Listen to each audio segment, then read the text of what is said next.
Welcome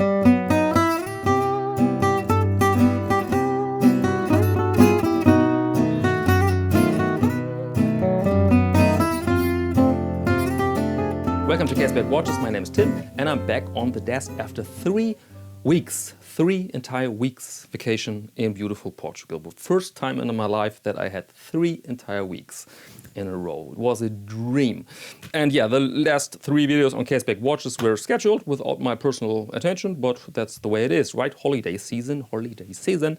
And the live action took place on Instagram. During those weeks, I posted a lot of images. If you want to see them, then follow me, please. Caseback Tim on Instagram. And if you are a follower on Instagram and on YouTube, then thank you very much. I think we have a nice community there with a lot of interactions and tips and jokes. And I want to thank especially Jordan Litt. Jordan Litt is a vintage watch dealer from Colorado, and on Instagram he's the retro watch guy. And you should check out his site there. John has a weakness for bright colors, for crazy watches. There you can find your 70s psycho diver in green with blue, but also some very luxury pieces. And John has a weakness for vintage cars, and so he's a supporter of the channel. We have no business connection whatsoever, but he's a supporter of Caseback Watches. And John, thank you very much. And dear viewer, check out his site. Okay, and in Portugal we explored secret beaches, we climbed on mountaintops, and we hiked through very intense woods, I must say. And so very different environments and climates, and I realized then that I used every day certain items and products. And so the idea for this video is to present you 4 or 5 products, items, EDC if you want for your holidays. Not every product I present you here is still in production, so maybe you have to find something similar, but I think you can manage. I will give you general tips, what's important, okay? And maybe I find something nice on Amazon, then I will write a link in the descriptions, but maybe you have to do this on your own. I'm not sure. This is not a commercial, okay? This is my unfiltered opinion on certain objects, products and key items. And so let's begin with the watch. Seagull 1963 Chinese chronograph, inspired by a military chronograph from the 16th, that's the name, 1963. Very, very useful watch. I bought it especially for this trip, and yeah, it served me outstandingly well.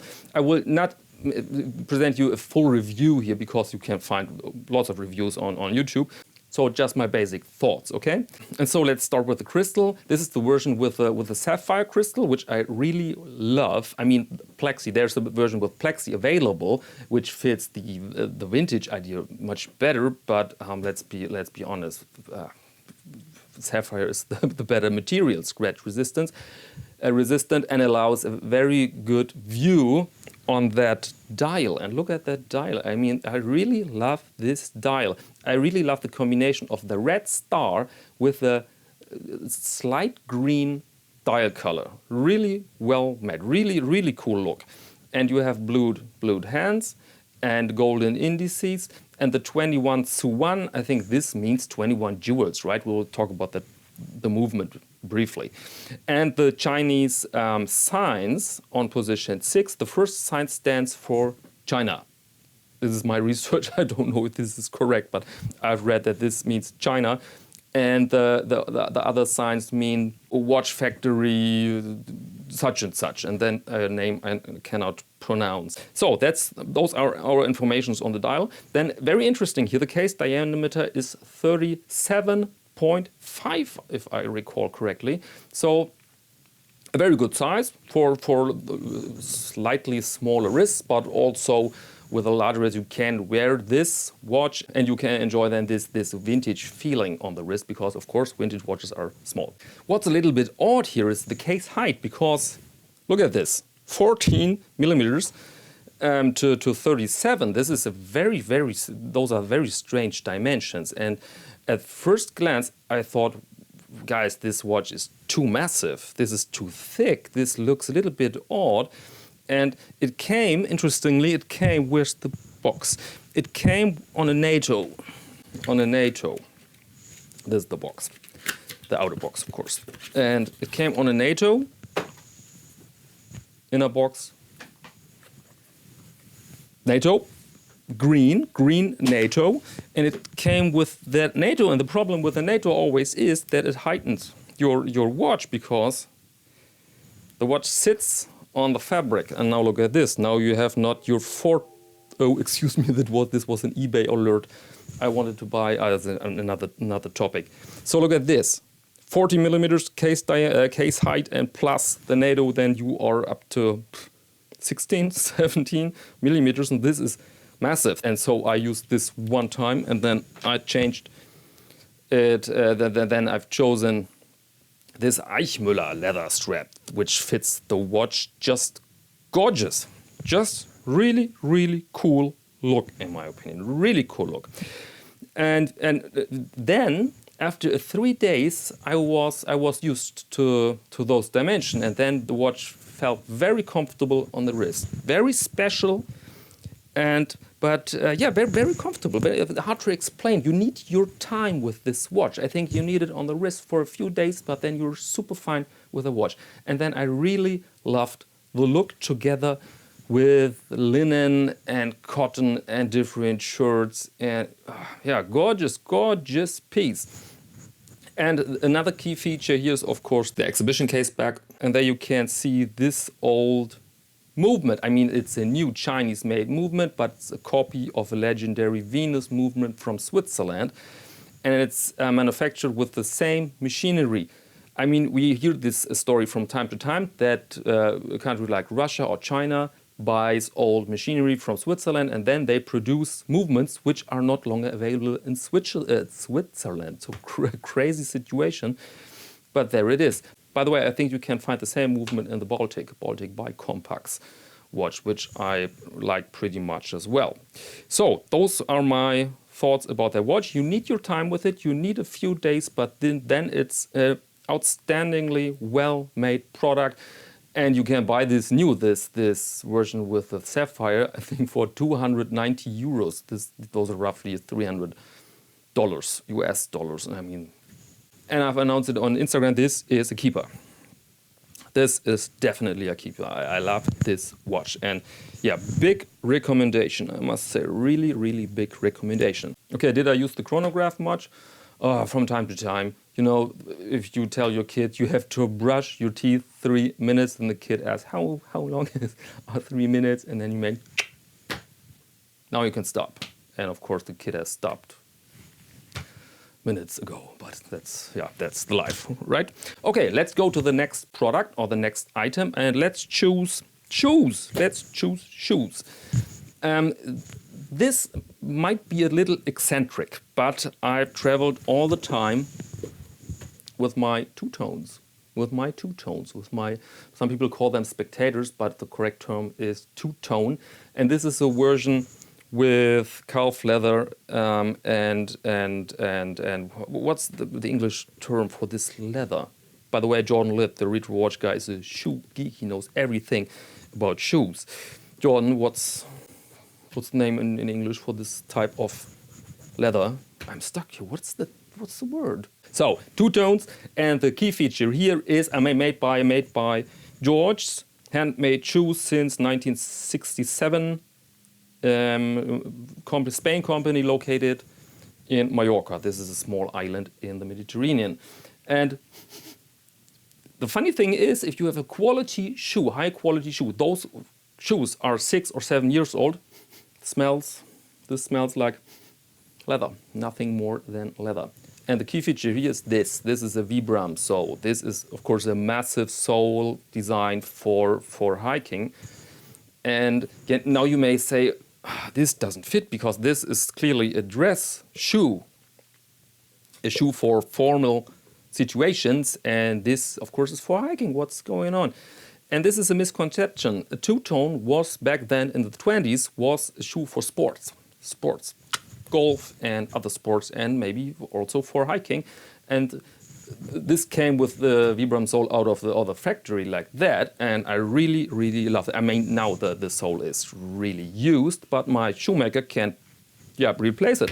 They use a little bit hot air, and then you can pull off the sole and you can replace it, and then you're fine for the next 1 or 2 years. So big recommendation, two tones with Vibram. Very, very good combination. People will look at you a little bit. If you are in, there are some tourist hotspots, of course, and then you are the best dressed man with those two tones. And so really big recommendation. People will look at you, but who cares, right? Who cares? Next item, jacket. I wore this linen jacket. It's cold here. I'm in Hamburg right now. Again, raining, and it's raining, and we have 14 degrees in July.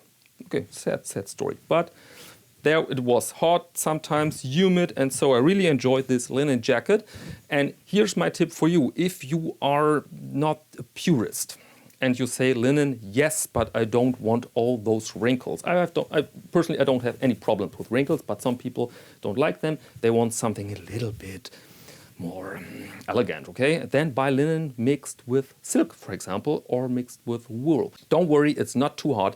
If a manufacturer mixes linen with a small amount of, or only a small amount of wool or silk, then you have the same look, but without those wrinkles, and it's not super pricey. It's not super pricey. You can find those jackets on the rack, and I mean, you need a tailor to alter them. This is normal. And another little tip, if you shorten your sleeves on a linen jacket, be careful, because the wrinkles shorten the sleeve. Look at that. So if you have a new jacket and it's like that, and then your tailor shortens the sleeves, and then you use it a few days, then maybe it's too short then. And so be careful with that.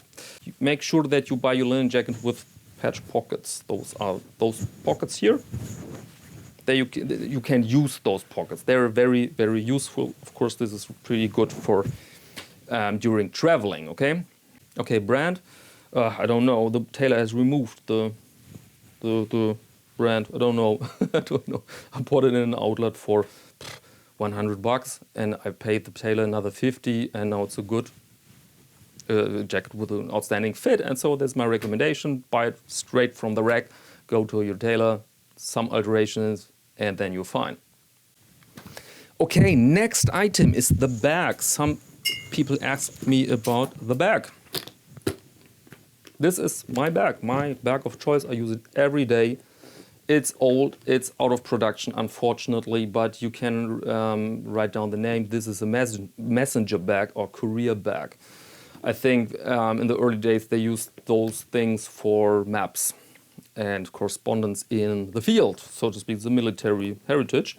And this was manufactured by Freiherr von Malzahn, which is a German manufacturer and still in existence, but I don't think that they produce those bags anymore. And this is buffalo, and this is my recommendation. This is the material of choice. Buffalo leather will last forever. Or let's not say forever, but it will last longer than your own skin, I'm pretty confident.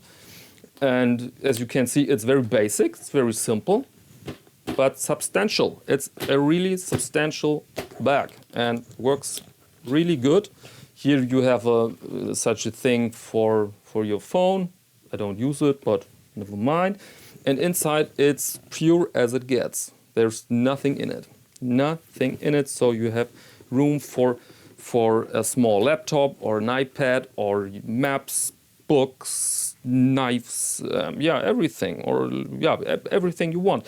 And it comes on this substantial buffalo leather strap.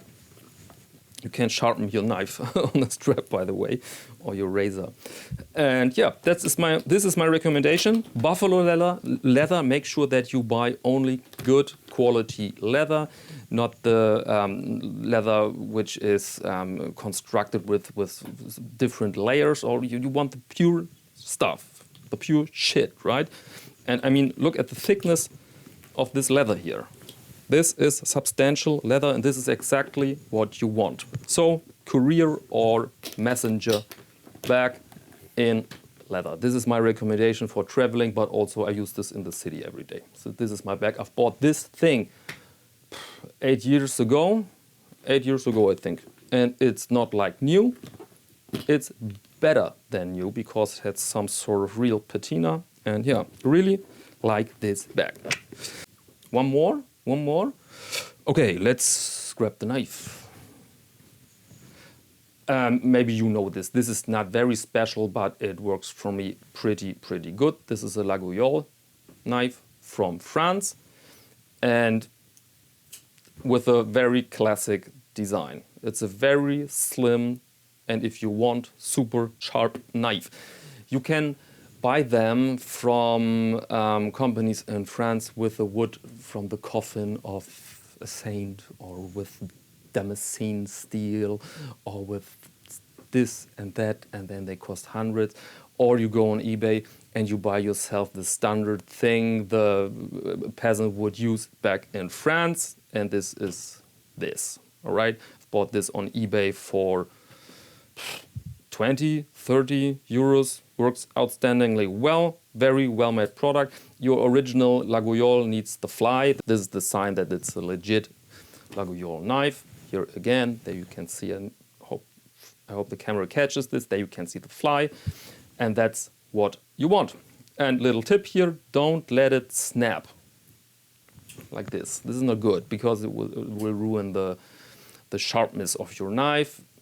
Do it like this, take your time, and then your knife will last longer than you. Okay, that's all. This is my EDC for traveling. Linen jacket, Seagull on the wrist, spectators, and Laguiole knife and messenger bag. And so, yeah, nothing more to add here for me personally. And now I'm very curious about your EDC, or let us know a single most important item in your EDC everyday carry for traveling. Let us know in the comments. I'm really happy to read from you. And now let me thank you very much for your attention, and maybe until next time.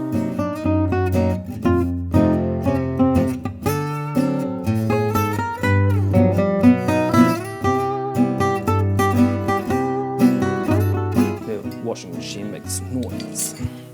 Time for a break. Time for the laundry. I hate being home after some weeks abroad. I really hate it. But okay, here I am. I will cut this out.